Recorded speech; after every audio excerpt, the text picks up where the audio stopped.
नमस्कार। आज कहानी कालांश को आपण समस्त को स्वागत।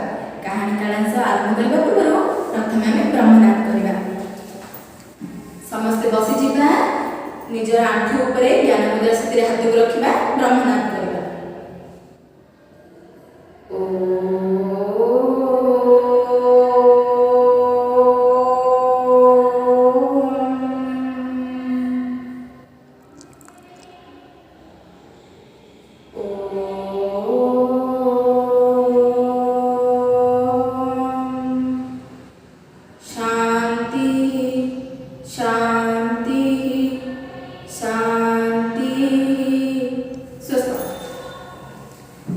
समस्त शिशु भाई मैंने केमिति अछंदी?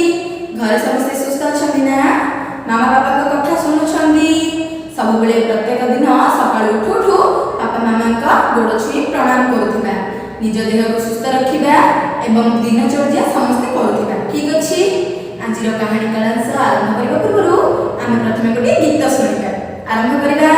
ढाऊ ढाऊ ढाऊ बाजुची बाजा, मथुरा नगरी होइछि सजा। कंस मामुकर धनु जतराकु, कृष्ण को होइछि डका।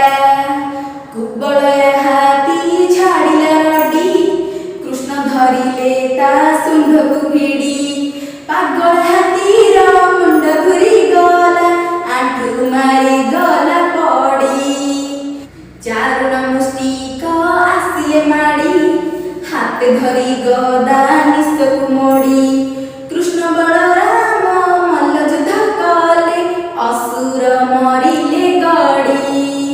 रागी गला कंस छाड़िला रड़ी, हसी देले कृष्ण मुंड टुंगारी। मंचर पड़िला मामु कंसासुर, जीवन गला बाहारी। समस्त आम शुणिले, आम गीत भी शुणी आगु एबे आम शुणिले। आज आम गोटे नुआ कहानी शुणा। ठीक अछि। पौष मास जंगल सारा मुसुमुसिया खरा बिछाई होई पड़ी थाए।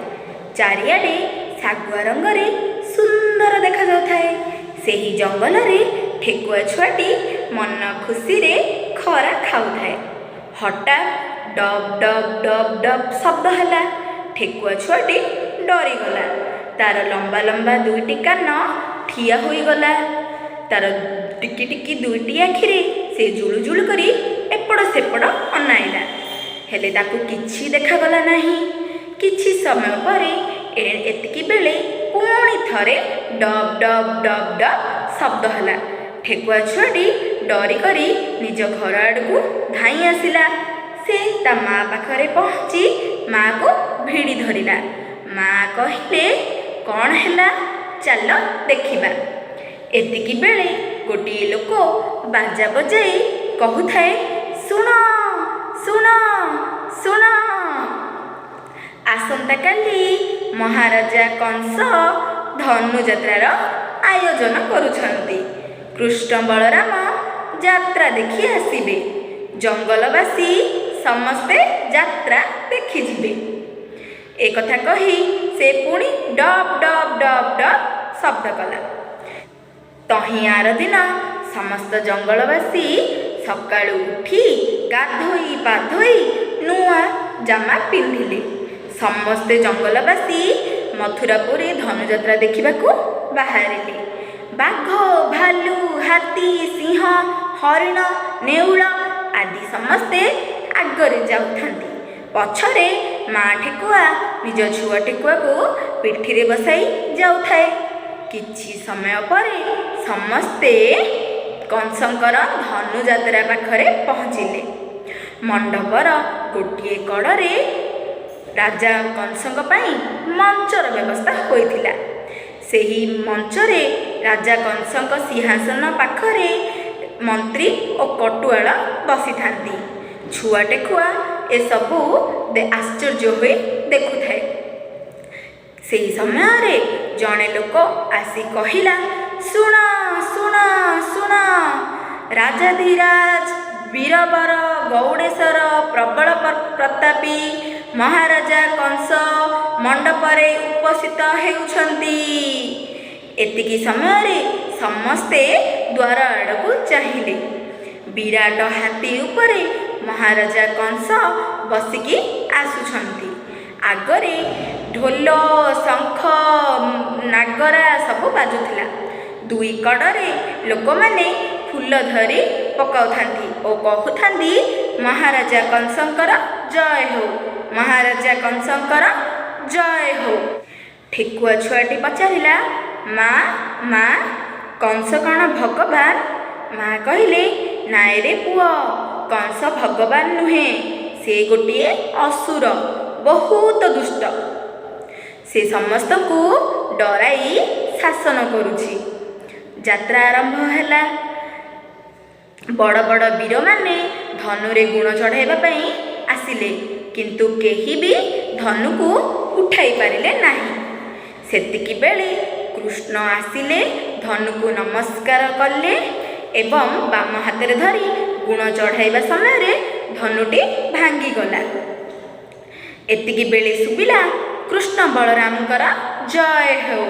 ବାରପଟୁ ଦୁଇ ଜଣ ବାଳକ ମୁଣ୍ଡରେ ମୁକୁଟ ପିନ୍ଧି ଗଳାରେ ଫୁଲର ହାର ପକାଇ ଆସୁଥାନ୍ତି।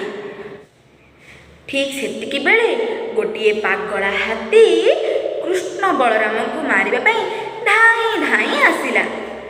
କୃଷ୍ଣ ବଳରାମ କ'ଣ କଲେ?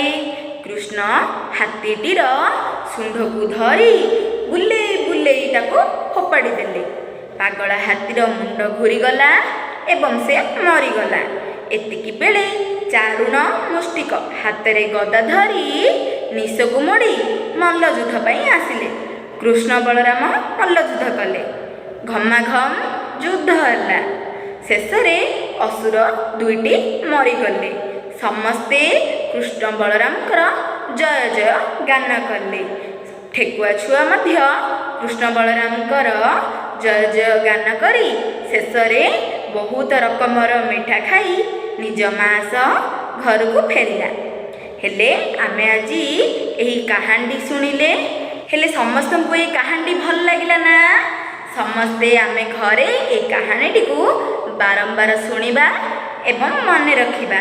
କାହାଣୀର ନାମ ହେଉଛି ଚାଲ ଦେଖିଯିବା ଧନୁଯାତ୍ରା। ଆମେ ସମସ୍ତେ ଏହି କାହାଣୀଟିକୁ ଶୁଣିଲେ ଘରେ ମାମା ବାପାଙ୍କୁ ଏହି କାହାଣୀଟିକୁ ଶୁଣାଇବା। ମନେ ରଖିବା ଗୁରୁମା କ'ଣ କହୁଛନ୍ତି। ତାପରେ କାହାଣୀଟିକୁ ସମସ୍ତେ ନିଜ ମାମା ବାପାଙ୍କୁ ପାଖରେ ବସାଇକି କାହାଣୀଟିକୁ କହିବା। ଆଜିର କାହାଣୀ କାଳାଂଶକୁ ମୁଁ ଶେଷ କରୁଛି।